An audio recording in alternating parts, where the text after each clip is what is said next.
Miguel de Cervantes, el escritor español, tuvo una vida azarosa y turbulenta. Fue como si el destino se hubiese puesto en pie de guerra contra el creador de El Quijote, el caballero andante, enviándole, al igual que a su héroe, una tribulación tras otra.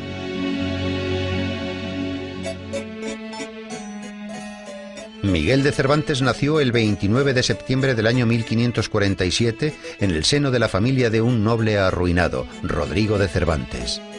Este era cirujano barbero y, acuciado por las necesidades económicas, se vio obligado a emprender un peregrinaje por distintas ciudades en busca de mejor fortuna. Al final, Miguel no tuvo más remedio que ponerse a trabajar. En aquella época, un joven de familia noble podía probar suerte en la corte, en la vida militar o en la iglesia. Cervantes eligió la tercera opción. Entró al servicio del cardenal Acquaviva y se fue a Roma. Sin embargo, el oficio de ayuda de cámara no era del agrado del apasionado joven español. Al cabo de un año, movido por ambiciosos ideales, decidió incorporarse al ejército español. El 7 de octubre del año 1571, el barco en el que servía Cervantes combatió en la batalla de Lepanto. Miguel luchó con valor y recibió 3 balazos de arcabuz durante la contienda, uno de los cuales le dejaría inutilizada la mano izquierda para siempre. Pero ni siquiera esto consiguió apartar a Cervantes del ejército. Recuperado de sus heridas, volvió al servicio activo, participando en distintas campañas durante 5 años más. Pero el destino le tenía deparada otra dura prueba. En el año 1575, la galera El Sol, en la que servía Cervantes, fue apresada por unos corsarios. El desafortunado hidalgo fue vendido como esclavo en Argel. Sin embargo, las cartas de recomendación para el rey que el cautivo llevaba con él le darían cierta categoría ante Hasan Bajá, gobernador de Argel, y le salvarían de graves castigos, pero la suma del rescate que Bajá señaló para tan importante cautivo ascendió notablemente. Los parientes de Cervantes tardaron 5 años en reunir el dinero para pagar el rescate de Miguel. Cervantes se alegró de volver a casa, pero al parecer sus tribulaciones no habían acabado aún. Nadie, salvo sus parientes, necesitaba al veterano que había resultado gravemente herido durante una batalla. Para entonces los Cervantes estaban en la ruina. El padre, después de quedarse sordo, había tenido que renunciar a seguir ejerciendo su profesión de cirujano barbero, por lo que la responsabilidad de mantener a la familia recayó sobre los hombros de Miguel. Este volvió a la vida militar, pero sus exiguas ganancias no bastaban para mantener a su gran familia, que se había visto aumentada con la aparición de una hija ilegítima de Cervantes, y tras casarse con su joven esposa totalmente desesperado, Miguel prueba suerte en Andalucía. En el año 1587 se las arregla para conseguir el puesto de comisario de abastos de la Armada Invencible. Pero allí, donde los proveedores deshonestos se enriquecían en tan solo unos meses, el noble y honesto hidalgo no tuvo más que problemas. Fue encarcelado varias veces, víctima de falsas acusaciones de malversación de fondos.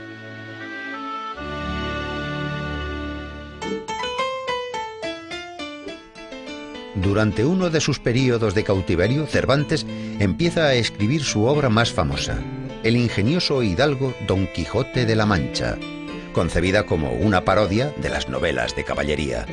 En aquel momento, Cervantes ya había escrito la novela La Galatea, varios dramas y más de 20 obras teatrales. Sin embargo, fue el relato de las aventuras de El Caballero de la Triste Figura el que inmortalizó a Cervantes.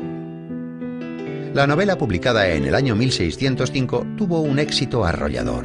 Literalmente, el libro desapareció de las estanterías. Así, Don Quijote, el caballero andante, el noble soñador, el entusiasta de las novelas de caballería, el defensor de los necesitados, empezó a recorrer los caminos de la literatura mundial. Su nombre se hizo famoso y aparecieron numerosas variaciones sobre el tema de las aventuras del ingenioso hidalgo. La imagen de Don Quijote, el caballero andante, no solo fue analizada por críticos literarios, autores clásicos y ensayistas, los filósofos también lo hicieron. La novela de Cervantes fue traducida a multitud de idiomas y solo es superada en número de ediciones por la Biblia. 10 años después de la publicación del Quijote en España, se publica la obra titulada Segundo tomo del ingenioso hidalgo Don Quijote de la Mancha. Sin embargo, su autor no era Cervantes, sino alguien que se escondía tras el seudónimo de Alonso Fernández de Avellaneda. El Quijote de Avellaneda carece de nobles ideales y solo aspira a enriquecerse. Afortunadamente, el plagio de Avellaneda pasó casi desapercibido para los lectores. Por otra parte, el falso Quijote forzó a Cervantes a escribir la segunda parte de su novela, en la que sublimó los ideales humanitarios del protagonista.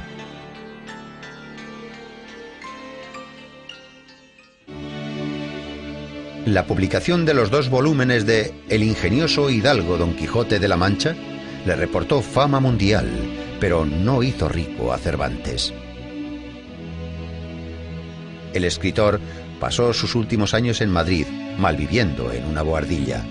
En el año 1613, Cervantes ingresó como novicio en la Orden Tercera de San Francisco, en la que pronunciaría los votos definitivos 3 años después. El gran escritor falleció el 23 de abril del año 1616 y fue enterrado de caridad con el sayal franciscano en el convento de las Trinitarias.